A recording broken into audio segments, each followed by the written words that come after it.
Before we jump into today's video, don't forget to scoop up something to munch on at rrgsnacks.com, our online concession stand that has an assortment of barbecue beef jerky, gummy sour bears, and bacon ranch popcorn. Okay, now let's get into a few reasons why people can't stand Chris Brown. In 2013, Chris was at a recording studio in Los Angeles when he got into an alleged physical altercation with Frank Ocean and his crew over a parking spot. According to TMZ, Frank told the authorities that after telling Chris he was in his parking spot, Chris allegedly punched him in the face before two people from Chris's entourage jumped in. Frank also alleged that someone in Chris's crew called him a gay slur, and Chris allegedly threatened to shoot him. Frank refused treatment, and no charges were filed. Weeks later at the Grammys, Chris clapped but refused to give a standing ovation with the rest of the audience when Frank won the award for Best Urban Contemporary Album. Viewers took notice and called Chris disgusting and said he had zero class. Some even claimed Chris should have been watching the Grammys from home and he didn't even deserve to attend the ceremony. And then, months later, Chris would enter rehab. In October 2013, Chris was locked up after he hit a man outside of a Washington, D.C. hotel. Upon his release, he returned to Los Angeles and checked into a rehab facility for anger management issues. After less than 2 weeks in the facility, he was having a family counseling session with his mom, and she told him she wanted him to remain in the treatment center for an extended period of time. According to the LA Times, in a fit of rage, Chris got up, walked outside, and threw a rock through his mom's car window. And just like that, the treatment center expelled him for violent behavior. Fans were shocked, and many people were disappointed that he would treat his own mother that way. In 2016, Kehlani posted a photo of herself in the hospital with an IV amid the ongoing drama that she allegedly cheated on her then-boyfriend, Kyrie Irving, with Party Next Door, which Kyrie later confirmed wasn't true. In the since-deleted post, Kehlani wrote how she wanted to leave the earth.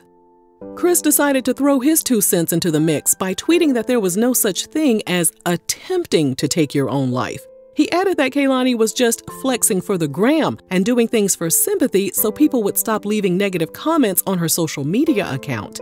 In another tweet, he said he was riding for Kyrie since he was one of the only good guys left. As you can probably imagine, the backlash ensued. Online users called Chris insensitive and said he was making light of mental health issues. He was also accused of being misogynistic for judging a woman based on fidelity issues, especially given his history. Some celebrities such as Zendaya and Tinashe quickly unfollowed him, and Kyrie lent his support to Kehlani by sending love to her and her family. So in the end, the heat was all on Chris, since he decided to put his nose right into other people's business. Chris dropped the album Indigo in 2019, which includes the song Need a Stack. In the lyrics, Chris sings, "Only want the black with the nice hair."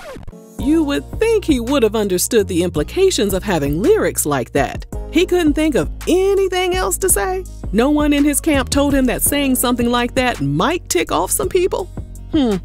Apparently not. Fans and haters alike came out in full force, questioning what Chris meant by good hair. Was he implying that the 4C sisters didn't stand a chance with him? When an online user reposted the lyrics on their Instagram account, Chris responded that everybody was just tripping. He claimed women have standards, so why can't he and other men share their preference? He wrapped it all up by saying, "Only upset were the uglies, not the black queens." In 2017, Chris shared a video of his family's new pet, a baby monkey. In the footage, his daughter Royalty can be seen cuddling the animal in a blanket. While Chris thought it was cute, his fans surely didn't. They pointed out that it's never a good idea to own a wild animal if you have children, since the animals can be unpredictable and carry a number of diseases. Animal groups blasted Chris and said he was being irresponsible by owning the pet and that he would be unable to provide the warm and tropical climate the monkey needed to survive. Chris wasn't trying to hear all that noise. While he continued caring for the animal, PETA was conducting its own investigation behind the scenes. After a thorough investigation, they contacted the government and presented their findings. It was determined that Chris purchased the monkey illegally through an exotic animal breeder named Jim the Monkey Whisperer Hammonds. Chris paid more than $12,600 for the animal and didn't bother to obtain the right permits. The Monkey Whisperer was arrested and was later sentenced to 5 years of probation. He was also ordered to pay a $90,000 fine. As for Chris, he was ordered to relinquish the pet in 2022, and a judge ordered him to pay $35,000 for the monkey to be placed in a new home. According to the Associated Press, Chris was also forbidden from seeing the monkey ever again without permission. In a 2014 tweet, Chris wrote that he believed the deadly Ebola virus was a form of population control. And you know social media users ripped him a new one, with one person describing him as rich and ignorant.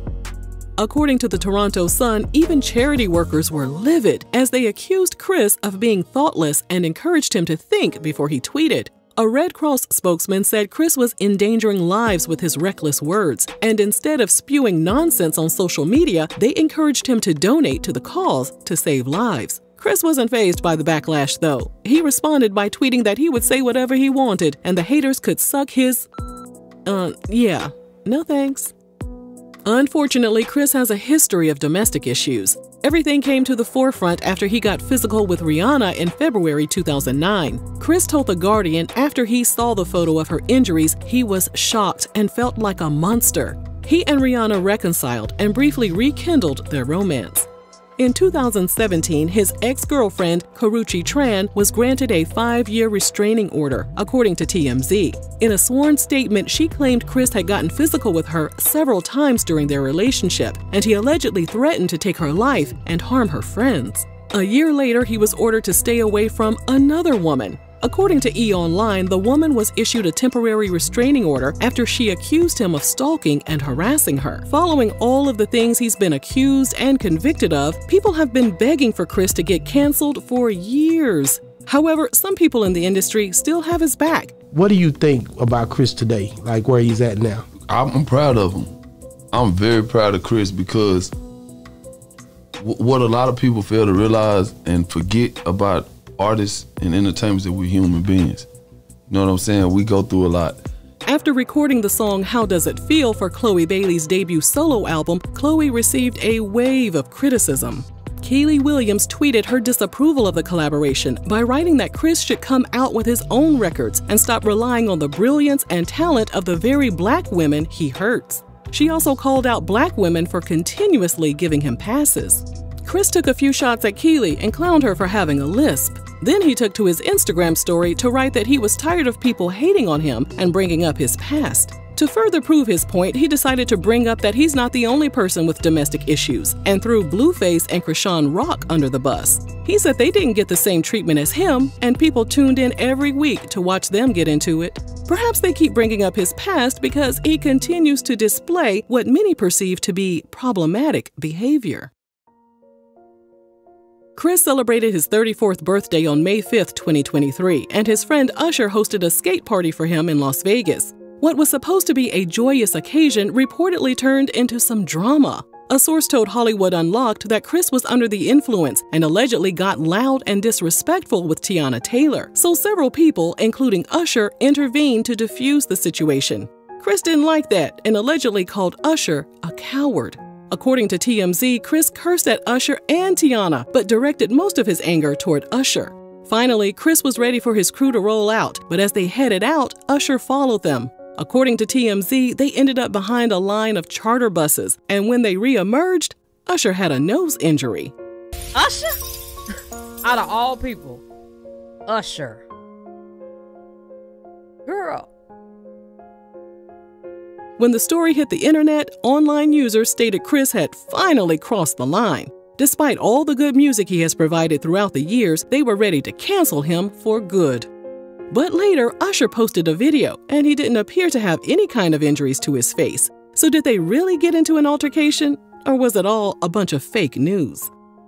Chris and Usher performed at the Lovers and Friends Festival the very next day, and in an Instagram post, Usher thanked all of his celebrity friends for joining him on stage. However, many people noticed that he didn't include his longtime friend Chris in his heartfelt message or in his photo collage. Chris, Usher, and Teyana haven't discussed the alleged altercation as of this video, so many fans were prepared to let it slide and move on with their lives. But then a video popped up online of Chris getting into some more mess backstage at the Lovers and Friends Festival. Chris responded to the footage by stating there were a lot of people backstage and security was trying to clear the area. Chris wrote people started pushing and he intervened because his child was there. He added that anything else being reported is a false narrative. At this point, we don't know what to believe, but we do know that we're not even halfway through 2023, and online users are ready for someone to stick a fork in Chris's career. Are you one of the people who can't stand Chris Brown, or do you think the public is being too hard on him? Let us know down below, and thanks for watching RRG.